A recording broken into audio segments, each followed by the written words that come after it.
Começa agora aqui na TV Brasil, Brasilianas.org, um programa que discute políticas públicas. Hoje o assunto é a usina hidrelétrica de Belo Monte, que será construída no interior do Pará. Com Belo Monte, o governo espera acrescentar 11 mil megawatts de energia no país. A usina será a segunda maior hidrelétrica do Brasil, atrás apenas de Itaipu. O que se discute são os possíveis impactos socioambientais na região amazônica e também o custo da energia produzida pela usina. O debate envolve engenheiros e técnicos, até ambientalistas e representantes de comunidades indígenas ribeirinhas.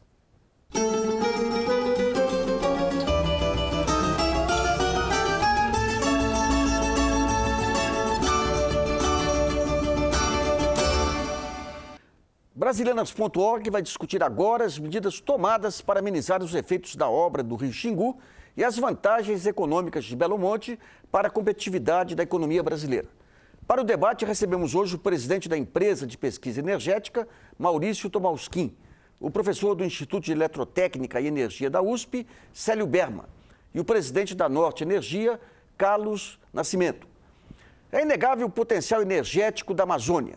A região abriga metade do potencial de geração de fonte hidráulica do país e mais de 80% da energia produzida no Brasil vem das hidrelétricas. Mas a história mostra alguns casos mal sucedidos, como a hidrelétrica de Balbina. Construída no final dos anos 80, Balbina é considerado o maior desastre ambiental na Amazônia. O Brasil é o país com maior potencial hidrelétrico do mundo. De acordo com o Plano Nacional de Energia 2030, o país poderia produzir cerca de 260 mil megawatts, mas só usa 30% disso.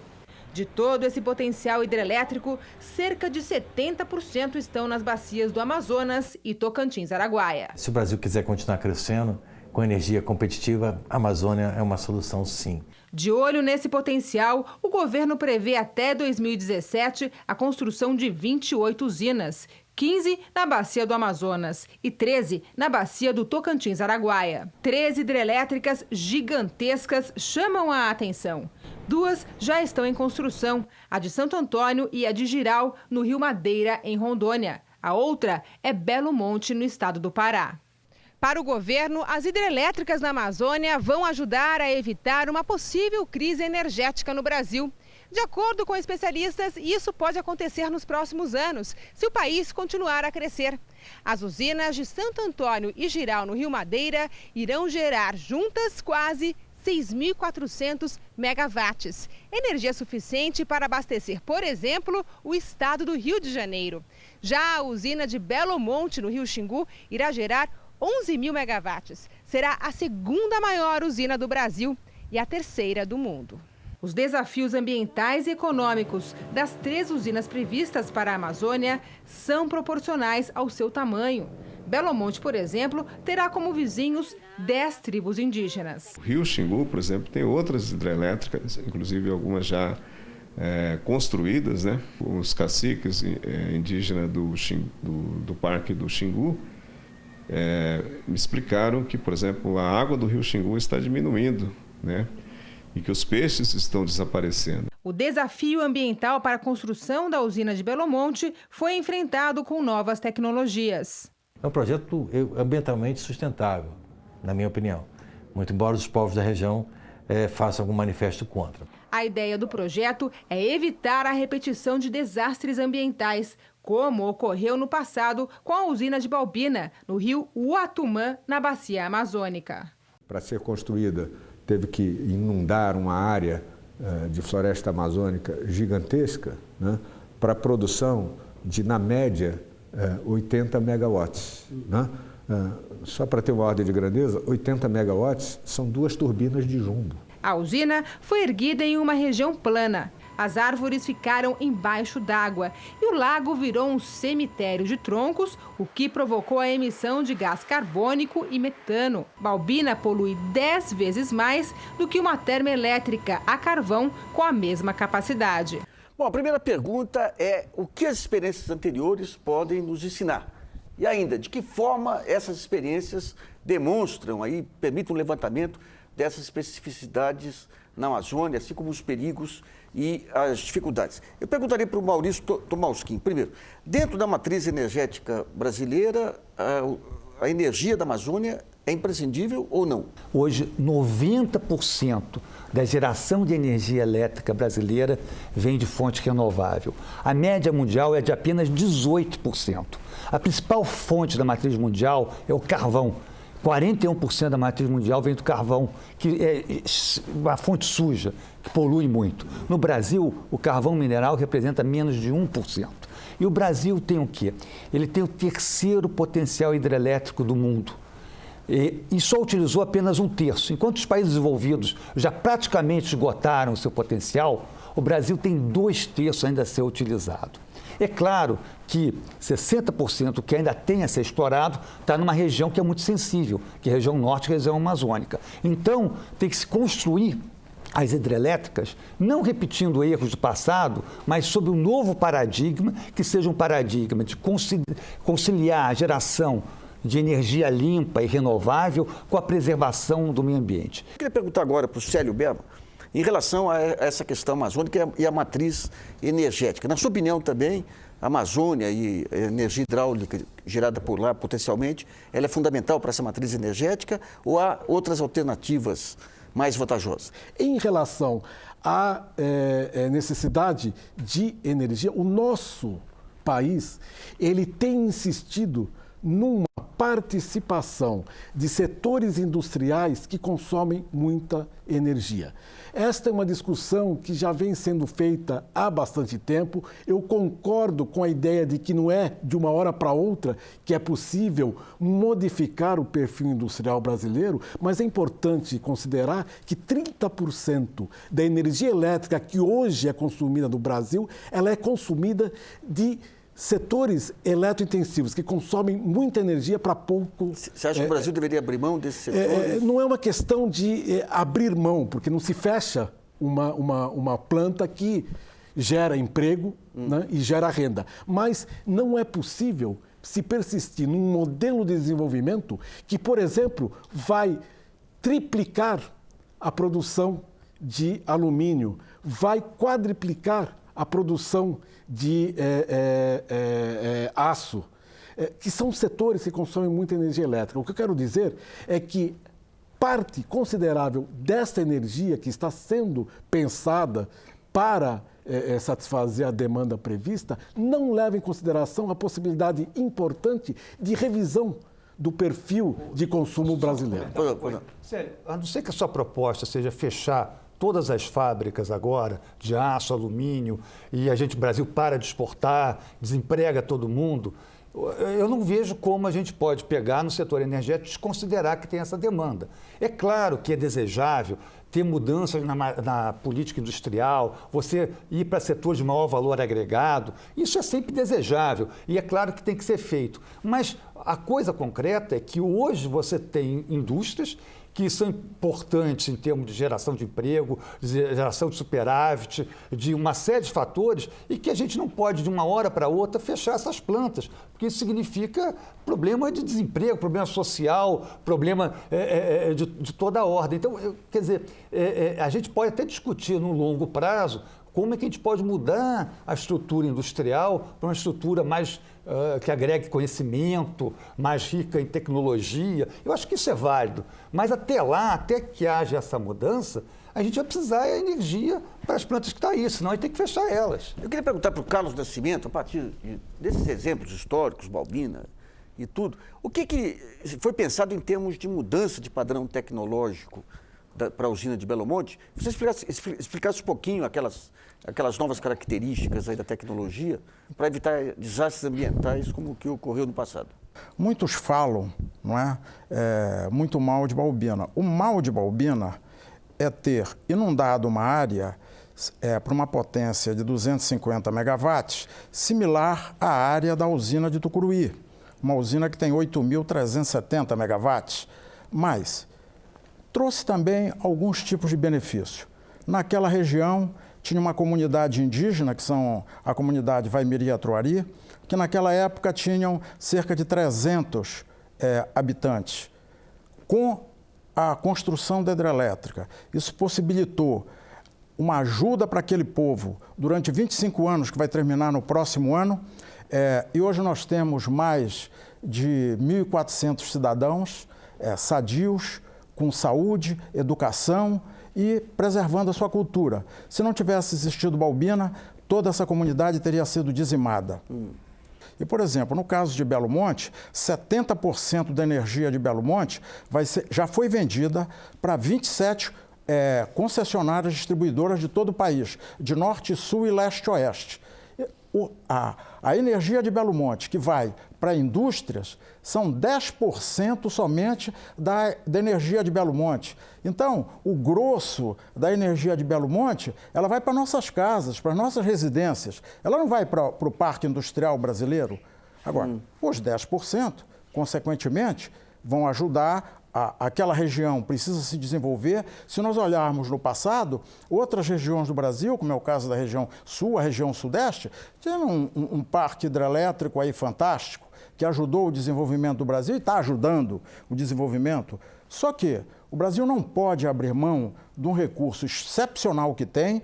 Hoje nós temos tecnologia para construir esses empreendimentos, ajudando o desenvolvimento dessas regiões, que são carentes, né, e contribuindo para o desenvolvimento do país.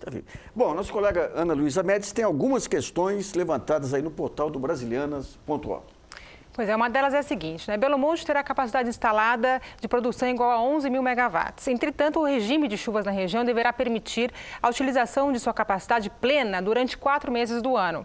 O projeto irá exigir usinas termoelétricas para complementar a disponibilidade de energia na região?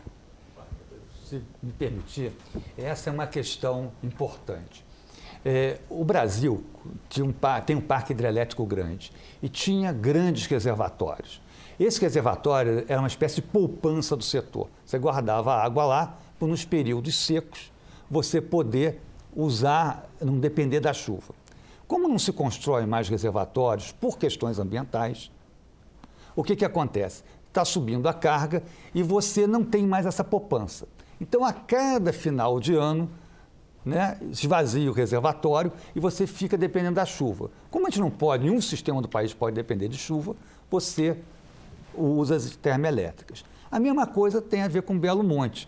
Belo Monte, o projeto original, Cararaú, tinha um reservatório enorme, tinha usinas a montante que regularizavam a hidrelétrica. Ou seja, a hidrelétrica podia gerar muito mais energia durante o ano todo. Como isso tinha e tem impactos ambientais, se resolveu não construir essas usinas a montante de Belo Monte e reduzir o reservatório de Belo Monte. A consequência disso o impacto local é mitigado, você não tem mais reservatórios, mas a usina não gerará o ano todo. Portanto, você precisará de alguma complementação. Agora, tem uma vantagem, é que Belo Monte ela se complementa com outras usinas do Sudeste brasileiro. Então, não precisará de alguma térmica, mas não tanto, porque ela tem um regime que é diferente das outras do Sudeste. Quando ela está gerando, ela pode economizar a sua água nos reservatórios que ainda existem no Sudeste. Célio, você acha que essa integração vai permitir essa complementação? Seria desejável a gente ter uma matriz energética que não dependesse fundamentalmente da água. A questão dos reservatórios na Amazônia define uma nova forma de entendimento do aproveitamento do potencial hidráulico. Está correta a ideia de que, sob o ponto de vista socioambiental, a redução do reservatório implica em menores ou uma dimensão dos problemas socioambientais que as concepções anteriores não definiam. O problema é que a potência que foi pensada inicialmente para a usina que foi referenciada de Cararaú, né, é a mesma, 11 mil megawatts que foram pensados com um reservatório da ordem de 1.200 quilômetros quadrados. Se refaz a concepção do projeto de forma a engolir a água que estaria disseminada, esses 1.200 metros quadrados, em 1 ou 2 canais, chamados canais de derivação. Aliás, vale a pena a gente perguntar que projeto que nós estamos falando, porque o projeto que foi aprovado, do seu ponto de vista da sua viabilidade técnica e econômica e o licenciamento ambiental, não é o mesmo que está agora sendo discutido e está sendo apresentado em diversas oportunidades. Não são mais 2 canais, é apenas 1 canal, e esta água, o volume da água que vai gerar energia elétrica é o mesmo. A quantidade de energia, a vazão, ela foi mantida. Precisa ter um aumento da sua disponibilidade de forma a remunerar de forma adequada o investimento que vai ser feito. Eu acho que é importante para o telespectador entender. Para que foi feito esses canais? Porque o projeto original, que alagava 1.200 km², alagava 2 aldeias indígenas. O que estão lá na Volta Grande do Xingu? Como isso não é possível, não é desejável, a gente não quer tocar com nenhuma aldeia indígena, se fez o canal de maneira que essas aldeias sejam preservadas. E com isso, a área de alagamento foi reduzida em quase a 1/3 do que era antes. Qual é a boa notícia? É que apesar de se abrir mão dessa energia, apesar de se ter um projeto que do ponto de vista energético não seria aquele que os engenheiros desejassem, o projeto ainda é viável, porque teve um leilão e a energia foi vendida por R$ 78,00 o megawatt-hora, que é muito, muito barato. Né? Para você ter uma ideia, uma térmica ou uma eólica é algo como R$ 140,00 o megawatt-hora, ou seja, quase o dobro. Então, ou seja, o que é bacana, o que é bonito? Que mesmo a gente conciliando a questão energética com a questão ambiental, a usina ainda é possível. Por isso que eu acredito que nós pode conviver, a gente pode aproveitar o potencial hidrelétrico da Amazônia, pelo menos uma parte dele, e preservar a Amazônia. Do ponto de vista da engenharia, o engenheiro fala, puxa, dá dor no coração, porque eu estou perdendo energia beça, tal. Mas, olha, do outro lado, você está... Mas pelo que você diz, engenheiro não tem coração. Não. Mas do outro lado, a gente tem toda a consciência que não pode se construir como se construía. Você tem que sim, conciliar, ver lá, quer dizer, essas duas... Veja só, essas 2 aldeias são 180 pessoas, são 180 índios. Então, você está se fazendo, e eu defendo que isso seja feito mesmo. São bilhões que estão se fazendo a mais por causa dessas 180 pessoas. Esse projeto de Belo Monte vai gerar energia para 60 milhões de brasileiros. 60 milhões de brasileiros. E, é claro, em nome dessas 180 pessoas, que a gente deve respeitar, e eu defenderei até o último momento, que as minorias devem ser respeitadas, esses 60 milhões de brasileiros que vão ter essa energia vão pagar mais do que poderiam pagar e vão ter menos energia do que teriam. Nós vamos fazer um pequeno intervalo e Brasilianas.org volta já já.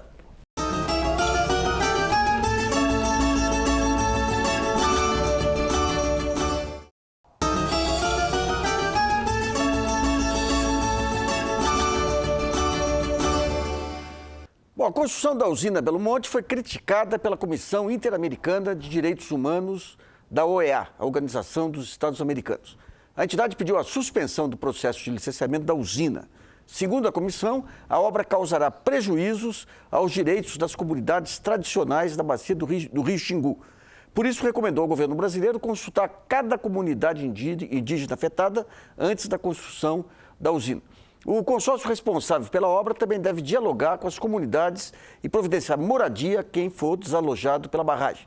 Vamos entender os problemas e enfrentar o que tem sido feito para proteger as comunidades. A polêmica em torno da construção da usina de Belo Monte, na bacia do Rio Xingu, na Amazônia, dura mais de 30 anos. O nome inicial da usina seria Cararaô.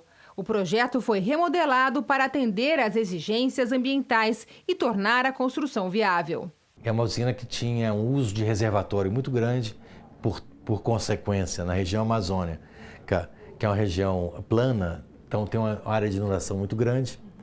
Então houve muito questionamento sobre a usina. A previsão é de que Belo Monte fique pronta em 2015. De acordo com especialistas, para produzir 11 mil megawatts de energia, o lago da usina vai inundar uma área de 500 quilômetros quadrados, o que equivale a mais que o dobro da área da cidade de Recife. Além do problema ambiental, há também a questão social. Na região vivem mais de 40 mil índios de diversas etnias, além de comunidades ribeirinhas, quilombolas e rurais. Nós precisamos, com clareza, debater qual a plataforma governamental para a Amazônia brasileira, para o uso dos recursos naturais. Isso tudo são recursos estratégicos para o fortalecimento do país. As críticas vêm também de cientistas, pesquisadores e instituições do governo. O Ministério Público Federal, no Pará, sozinho, impetrou mais de 10 ações judiciais contra a usina, que ainda não foram julgadas definitivamente. Em abril deste ano, a Comissão dos Direitos Humanos da Organização dos Estados Americanos solicitou oficialmente ao governo brasileiro a suspensão do processo de licenciamento e construção de Belo Monte. De acordo com a OEA, o Brasil deve realizar consulta prévia com cada uma das comunidades indígenas afetadas antes da construção da usina. Bom, eu queria entender primeiro do Carlos Nascimento qual é o alcance desse relatório da OEA e depois o que tem sido feito especificamente nessa questão socioambiental. Eu diria que o nosso país vem avançando bastante na legislação de proteção a todas as minorias, né? E o que essa comissão da OEA fez foi algo inaceitável e foi assim que foi o posicionamento do nosso governo, né? A comissão, segundo declarações do secretário-geral à própria imprensa, não teria autonomia para fazer o que fez. Então, acho que o secretário já explicou bastante, criticando a referida comissão, não é? Com relação à proteção dessas minorias, hoje é feito um amplo estudo antes de se construir uma hidrelétrica. Se nós olharmos o mundo desenvolvido, acima do Equador, quase todos os países desenvolveram, em primeiro lugar, as suas fontes hídricas. Quando não tinha mais fonte hídrica, eles partiram para outras fontes com um custo muito mais elevado.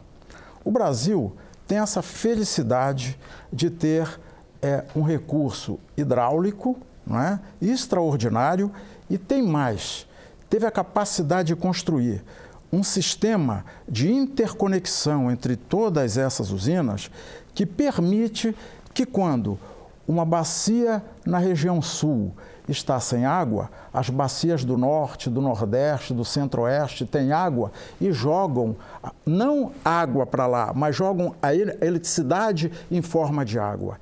E é isso que ocorre com Belo Monte, né? Se fala muito, Belo Monte só vai gerar 4 meses, na realidade vai gerar quase 6 meses. E, pelo fruto dessa interconexão, ela é uma usina excelente, excelente. Nenhum dos acionistas está insatisfeito com a taxa de retorno que o empreendimento propicia. E nós tivemos um exemplo recente, que foi a entrada da Vale do Rio Doce no empreendimento. Vejam bem, a Vale, ela participou do outro grupo que competiu no leilão e ela perdeu. O que significa que ela estaria disposta a pagar muito mais caro pela energia do empreendimento. Ela perdeu. Ou seja, a energia produzida por Belo Monte, ela é competitiva e é uma usina que vai ajudar o desenvolvimento do país.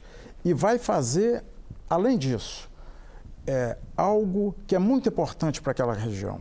Aquela região são cerca de 360 pessoas, 11 municípios.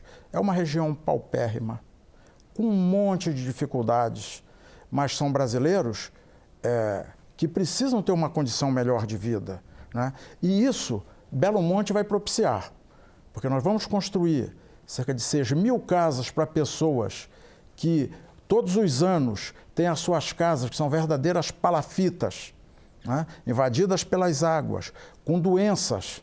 Vamos levar saúde, educação. Hoje, Hoje já está montado um programa, são 22 módulos, quase 60 cursos. Primeiro orientando e capacitando os gestores das municipalidades daquela região. Ou seja, um empreendimento hidrelétrico, eu tive a oportunidade de contribuir, inclusive, para a construção de Balbina, para a construção de São Moel, lá em Rondônia, e para a construção de Tucuruí, não me arrependo de nada. Belo Monte hoje inunda, são 516 quilômetros quadrados. E essa questão do canal, por que se optou por fazer um canal em vez de dois? Toda vez que você faz uma intervenção num ecossistema, uma intervenção de monta, você está destruindo micro-organismos e algumas espécies, não é? Com aquelas máquinas gigantescas, etc. Então, o objetivo sempre dos engenheiros, que são os primeiros a chegar na região para estudar a hidrologia, principalmente, a geologia nessa região. Então, eles têm muito coração, sim, viu? Eles têm um coração, e um coração muito dedicado para essas comunidades, para como ajudá-los, para como melhorar a vida de todas essas pessoas. Bom, vamos a uma questão da nossa colega Ana Luísa Médici. É uma outra questão de um outro leitor do Brasilianas.org, e ele fala o seguinte: uma das principais críticas dos movimentos sociais em relação à construção da usina de Belo Monte é que, por mais que tenham melhorado o projeto tecnicamente, não houve um debate compartilhado com cada comunidade localizada na região. Aí ele pergunta: o projeto está sendo imposto? Eu diria que não. Esse projeto ele teve mais de 30 audiências. Em primeiro lugar, esse projeto foi analisado no Congresso Nacional, que emitiu um decreto 788 de 2005, autorizando a construção do empreendimento após a realização de estudos. Há uma certa confusão nessa questão. Nós temos um artigo 231 na Constituição, que quando você invade uma terra indígena, você tem que fazer uma oitiva como prescreve esse artigo. Nesse caso de Belo Monte, não há interferência, não há prejuízo, não se adentra nas terras indígenas.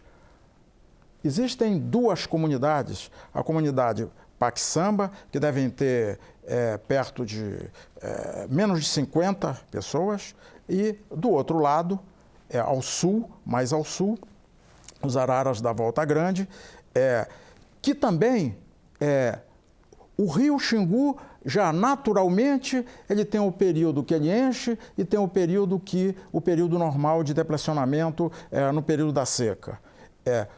A usina de Belo Monte não vai fazer nada diferente do que a natureza não tenha feito anteriormente.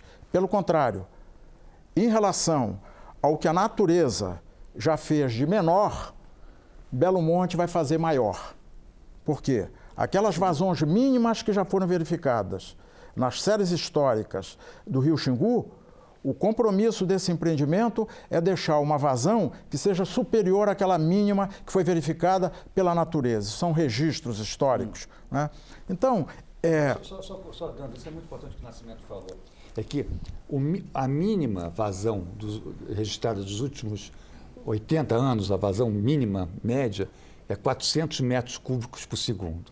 E pela licença, a usina é obrigada a ter um mínimo de 700 metros cúbicos por segundo. Ou seja, quase o dobro do mínimo atual natural. Em relação ao máximo, a média histórica é 7.800 metros cúbicos por segundo. O que está determinado? Que num ano tem que ter 4.000 metros cúbicos por segundo. Isso daí garante a preservação lá dos pedrais, dos peixes, pequenos peixes. Agora, se nesse ano for menos de 8.000, no ano seguinte tem que ser 8.000 metros cúbicos por segundo, ou seja, que é mais de 7.800 natural. Ou seja, vai se reproduzir, tá, a situação natural do rio de maneira a não prejudicar justamente as comunidades que estão lá. Eu quero chamar a atenção para, infelizmente, algo que persiste, que é a ideia da avaliação dos impactos sobre as populações e o meio ambiente se restringir ao que a gente pode considerar como a área, o território inundado. Como se a relação de apropriação do território não dependesse fundamentalmente do regime hídrico. As populações, as duas populações, a comunidade Paquiçamba e a população da comunidade Arara, da Volta Grande do Xingu, são áreas, né, em que vão sofrer a restrição hídrica. Esta ideia de que 700 metros cúbicos por segundo, que é a que foi considerada como vazão hidrológica, ela permite que a população ela mantenha as suas condições e com isso sim, mas no máximo vai ser os 8 mil que já são hoje. É necessário que se inverta a questão da identificação da área diretamente atingida, em que se leve em consideração, e já houve avanços nesse sentido. Por exemplo, o PDJus, o Plano de Desenvolvimento Regional ajusante da obra de Tucuruí, avançou no começo do governo Lula no sentido de olhar a população abaixo do reservatório e da barragem como uma população que sofre as alterações hidrológicas com a operação da usina. Mas isso foi esquecido. E se retoma a discussão de Belo Monte numa situação em que esta população, como a população ribeirinha, foi levantado algo em torno de 25 mil habitantes, populações tradicionais ribeirinhas que vão ser diretamente afetadas pelo empreendimento.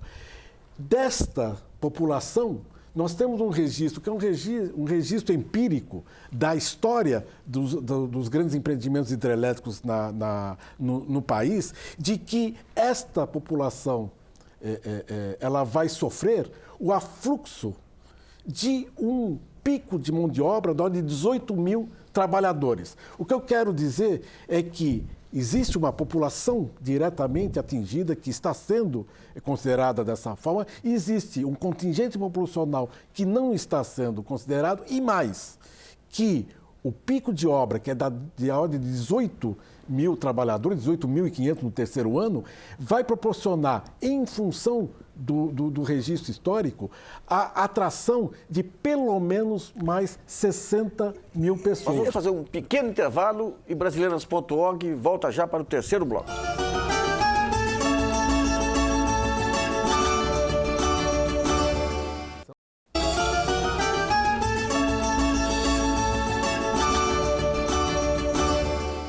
Bom, qual o preço real da usina Belo Monte? Quanto será gasto de dinheiro público e qual a participação do setor privado? E qual o modelo de desenvolvimento que está por trás de Belo Monte? Nesse bloco do Brasilianas.org vamos discutir os gastos com a obra e também os custos da energia. A maior matriz energética renovável do mundo está no Brasil. 45% é proveniente de recursos hídricos, biomassa e etanol, além da energia eólica e solar. Quando o assunto é eletricidade, as hidrelétricas são as grandes vedetes. As 144 usinas em operação no país são responsáveis por 75% do abastecimento nacional. Detalhe, apenas 1/3 do potencial hidráulico do Brasil é utilizado. O Brasil precisa, só na expansão da geração de energia, ou seja, só de usinas novas a cada ano, cerca de 18 bilhões de reais. Não há como se pretender que só o governo brasileiro, o Estado brasileiro, a União, tenha recursos para isso. E sabe o país que consegue estabelecer regras claras que atraiam esses investimentos, mas num modelo que promova a eficiência do setor. A estimativa do Ministério de Minas e Energia é que até 2017 seja investido 83 bilhões de reais só em hidrelétricas. Os recursos públicos virão principalmente do Programa de Aceleração do Crescimento, o PAC. A hidrelétrica sempre foi, e não é diferente hoje na Amazônia, ou seja aqui na região sudeste, ela sempre foi um retorno de longo prazo. A previsão do governo é a construção de 71 novas hidrelétricas nos próximos 6 anos, com potencial de geração de cerca de 30 mil megawatts. 15 na Bacia do Amazonas, 13 na bacia do Tocantins-Araguaia, 18 no Rio Paraná e 8 no Rio Uruguai. Entre as usinas, o destaque é Belo Monte. A previsão de investimento é de cerca de 20 bilhões de reais. O consórcio responsável pela construção é o Norte Energia, composto por empresas públicas e privadas. Para garantir o leilão, o BNDES vai financiar 80% da obra. O gasto socioambiental já ultrapassa os 2,5 bilhões de reais. O orçamento socioambiental ligado aos empreendimentos é gigantesco e sem limite. Importante que seja entendido isso, né? O que permite fazer com que o Brasil, se tiver uma discussão serena, faça sim as melhores escolhas para usar esse potencial hidrelétrico que ainda temos e que é fantástico. Para as comunidades que vivem na região, não basta investir. Falta diálogo. E essa mesa de negociação não existe entre a comunidade afetada e o governo, né? Então fica o técnico também, por outro lado, ele pensa como técnico, ele é um especialista, né, naquele tema, mas ele não conhece a demanda daquela comunidade. Bom, antes de entrar nesse tema específico, ficou um rabicho de discussão aí do bloco anterior. Eu passo a palavra para o professor Belo. Narciso, se você me permite, eu queria retomar a questão que me parece que não está sendo tratada com a importância e a consideração devida, que diz respeito a esse contingente populacional que está sendo atraído e já está sendo atraído pela perspectiva da construção da usina. Nós temos como referência um pico de obra no terceiro ano de 18.500 trabalhadores. 70% dessa mão de obra é a mão de obra considerada sem especialização ou com baixa especialização, são chamados N1, N2 dentro da nomenclatura de obra do setor, e esta população ela é incorporada, né, pelas empresas de empreiteiras, tendo como referência o princípio da redução, né, da ausência do trabalho, né, e da redução da rotatividade. Quer dizer, essas duas questões, elas encontram na população casada melhores condições para... isso é empírico, é a história que tem demonstrado que parte considerável desta mão de obra, 70% dessa população, ela vai ser contratada tendo como referência o fato de ser população casada. Casada com família. Com família. Por quê? Porque é um sujeito que, em função dessa situação, ele tem mais responsabilidade porque tem a família para ser cuidada. O problema, e isso é regra, e que eu esperava, e não parece que está havendo esforço nesse sentido, de considerar esta mão de obra casada sem reproduzir aquilo que a academia chama de falsos solteiros. A eles é definida o alojamento, enquanto que a população, né, da sua família fica na chamada cidade livre, a cidade que é formada exigindo infraestrutura, existindo equipamentos coletivos, hospitais, postos de saúde, que o empreendimento não proporciona. E não há, sob o meu ponto de vista, um programa que encontre e que delegue a essa população condições satisfatórias, adequadas de Carlos vivência. A bola é sua. Por necessidade de controlar o fluxo migratório, nós colocamos uns 5 a 6 balcões de atendimento desde o ano passado, mais ou menos setembro do ano passado.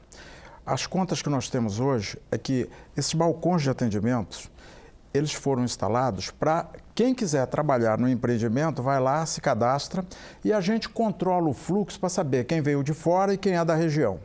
Então, é aproximadamente 12.100 pessoas, tem 192, no último dado agora, de abril, final de abril, 192 pessoas que são de fora.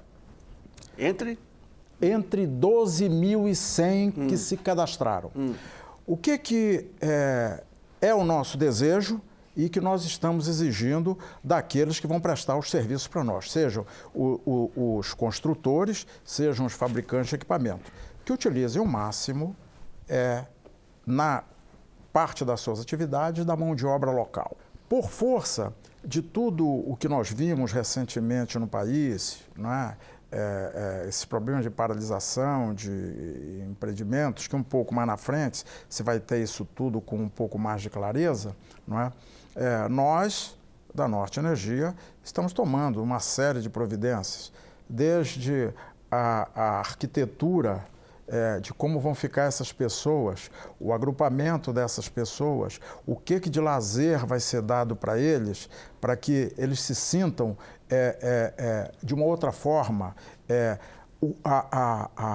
meios para que eles possam visitar suas famílias com uma maior frequência, ou seja, uma série de condições de tal modo a não propiciar algo como nós vimos recentemente.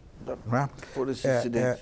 Então, esses cuidados todos, eles têm que ser feitos naquela região. Tá? Agora, muita gente fala e diz, olha, está chegando, tem um fluxo extraordinário na região. Não é isso que os números estão dizendo. O Brasil hoje é um canteiro de obras. Não é fácil você deslocar pessoas de uma área para outra. E isso hoje não se está vendo em Belo Monte. Com relação à questão dessas pessoas que estão indo, mesmo os casados, o que nós orientamos aos consórcios, construtores? É que se vai um casal e a esposa, ela é enfermeira, ela é professora, ela vai ser contratada. Ou seja, ela vai ajudar o marido em atividades e vão ter creches em número suficiente para as crianças. Isso tudo faz parte de um programa. É claro, como são investimentos grandiosos, não é?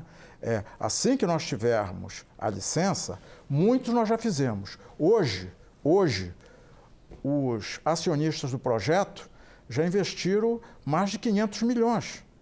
Mais de 500 milhões investidos. E hoje na região nós temos 95 obras que vão de escolas, postos de saúde, veículos para as prefeituras, para o melhor controle social, não é? E uma série de outros equipamentos para equipar e para tornar aquela região ter uma outra configuração. Bom, vamos passar mais uma questão da nossa colega Ana Luísa Médici. Vamos falar um pouquinho agora sobre o custo da energia, né? Os custos ambientais e sociais que são estimados em Belo Monte estão entre 3 e 5 bilhões de reais. Esse valor poderá ser excedido e esse custo vai ser repassado no preço final da energia? Então, vamos lá. Olha, em termos de custo, foi feito um leilão, tá? E a regra do leilão é o seguinte, não existe reequilíbrio econômico financeiro. Ou seja, o valor que foi contratado a energia é reajustado pelo índice de inflação, mas nem um centavo a mais.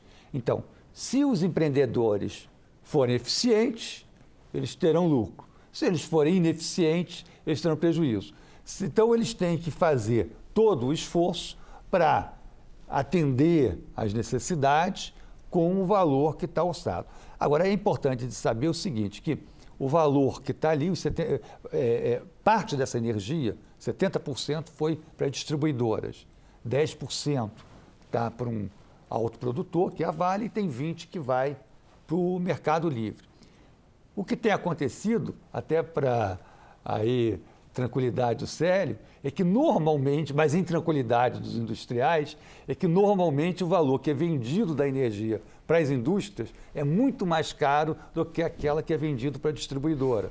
Então, existe um processo inverso, né? As indústrias acabam tendo um subsídio cruzado. É claro que isso, de certa forma, atende à preocupação inicial colocada pelo Célio de não dar uma energia muito barata para a indústria. Por outro lado, tem o efeito nefasto para essas indústrias que reclamam que estão perdendo competitividade externamente. Mas, de maneira geral, cabe aos vencedores do leilão achar a equação financeira para que nela cubra todos os custos. Quer dizer, o consumidor das distribuidoras não pagará um centavo a mais do que aquilo que foi leiloado. Minha dúvida é o seguinte, nós tínhamos uma matriz elétrica aí bem razoável, competitiva e tudo. Teve as reformas aí do setor nos anos 90, com aqueles problemas que a gente conhece. Depois teve uma tentativa de remodelar lá para tentar trazer a tarifa mais para baixo. Com essa tarifa de Belo Monte, tudo, e ela sendo agregada à rede, se for comparar com os níveis pré as mudanças aí dos anos 90, nós estamos em que nível? Muito mais barato. A tarifa de geração, ela é muito mais barata. Nós temos um problema que a tarifa que chega ao consumidor... Mais barato do que o quê? Do que era antes? Ah, é? Tá? É. Não, do que era antes agora, depois da reforma? Não, que era antes, vamos dizer, antes do modelo. Né? Tá. Os leilões estão trazendo cada vez mais os custos para baixo. Tá. Você tem tido deságios enormes. Né?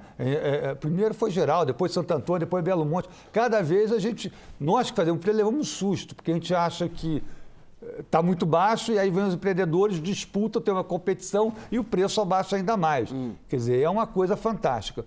Agora, o que acontece é que, infelizmente, a gente ainda tem uma questão de impostos muito altos, ICMS, principalmente, mas não só ICMS e outros, e encargos que fazem que essa energia que é barata não chegue ao consumidor. Então, a gente tem que sanar esse problema, essa é uma outra questão, né? Porque o Brasil está perdendo, de uma certa forma, essa vantagem. Nós temos uma energia barata, muito barata, que está sendo construída. Os empreendedores estão batendo recordes, tanto de tempo de construção como de custo de construção em relação ao passado. É impressionante.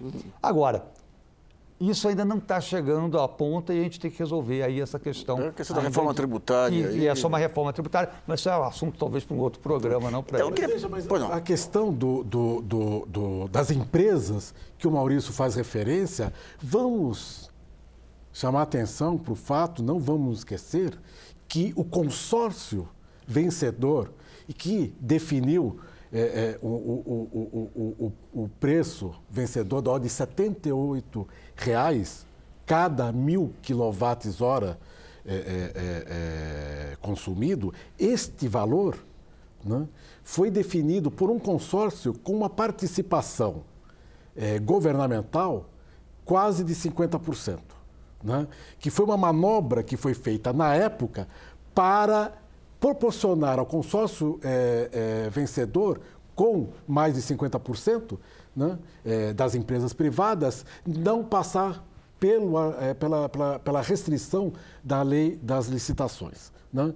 Isso mudou. De lá para cá, a participação que era da Chesf, da ordem de 49,98%, se cindiu no Grupo Eletrobras, introduzindo a Eletronorte e mais os fundos de previdência, Prev, Banco do Brasil, entraram maciçamente, né, para a sociedade que foi formada para a obra, que é a sociedade de propósito específico. Isso significa que a participação do dinheiro público no empreendimento é astronômica. O próprio Maurício Tolmasquim, na época, chamou atenção pela impossibilidade que a empresa privada de participar de uma forma que era desejável mais maciçamente no empreendimento. O problema é que nós temos um investimento da ordem na licitação de 19 bilhões de reais, mas que o mercado aponta um custo não menor que 30 bilhões de reais, né, com uma participação do dinheiro público para financiamento da obra de 80%. E aí qual foi a situação? 78 é uma tarifa baixa, né? Como é que você vai tomar o vultuoso financiamento do BNDES, né, sem uma contrapartida? Qual foi feito? E é um artifício engenhoso que foi feito na engenharia financeira que envolve o empreendimento. A parte, os 20%, né, da energia que vai ser comercializada no mercado livre, né, foi adquirida, e o Maurício chamou bem a atenção, por R$ 130 o megawatt-hora, de forma a aumentar a viabilidade do empreendimento em cerca de 1 bilhão anual, que foi o que foi definido na época. Mas, meu Deus do céu, a Eletrobras participa com 50% do empreendimento, né? Ela avança, né, durante a vida útil da usina o pagamento de R$ 130, ou 70% superior ao valor que foi consignado no leilão, né, e vai receber 50% desse avanço e passa-se a informação para o grande público como se fosse altamente vantajoso aumentar o nível de capitalização. Então, só dizer, como nós estamos encerrando o tempo, claro, eu vou dar a palavra aqui para rebater, mas bem sucintamente. Não, é muito rápido. Fato, tá? Para a gente não confundir, que você falou uma opção de coisas, eu fiquei confuso. Tá? Consumidor brasileiro, você vai pagar R$ 78,00 o megawatt-hora. Ponto. 2, o investimento é majoritariamente privado. Fato, tá? O financiamento é do BNDES, como em qualquer coisa, estrada, siderurgia, e isso não é palavrão. No mundo todo se financia o desenvolvimento. E, sobretudo, a energia elétrica tem que ser financiada. Então, aqui no Brasil, começou-se, de repente, a achar que financiar obras é algo errado. Financiar errado era financiar, sei lá, ou privatização, ou não, venda, compra, mas financiar a construção de obra que vai atender a população, esse é o papel do banco, foi para isso que ele foi criado. Bom, então, isso que é importante deixar claro. Bom, o programa de hoje termina agora. Você pode participar das discussões de políticas públicas do país pelo portal brasilianazorg.com.br. A gente volta na próxima segunda, às 10 da noite, aqui na TV Brasil. Até lá!